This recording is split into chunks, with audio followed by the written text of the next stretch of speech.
Whenever we fly in the mountains with thermal conditions, we must always use a reserve. There are only a couple of exceptions for not flying with a reserve, like when we're flying very low over a small dune or doing dynamic flying on the coast. Do you remember the 7 checkpoints before putting on your gear?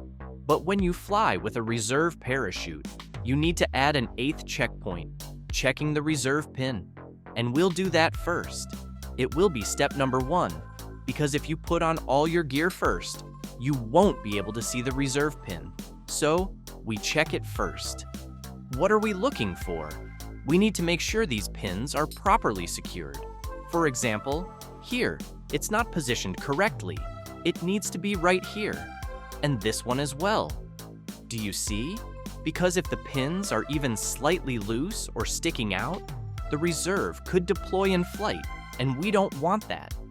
Once we've checked the reserve pin, now go ahead and do the 7 standard checkpoints. When should you deploy the reserve? Only in a critical emergency, not for things that you can solve, like a collapse. If you have a collapse, you already know. You shift your weight to the opposite side. If a brake line snaps, you can control it with the sea risers. Situations that you can manage and still land safely do not require deploying the reserve. The same applies if you have a small cravat. A cravat happens when part of the wing gets tangled in the lines.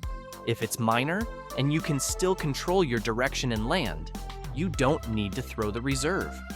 However, a large cravat that forces you into an uncontrollable spin and you can't fix it does require throwing the reserve.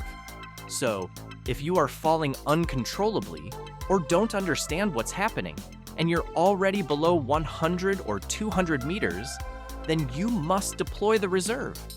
But always assess the situation first.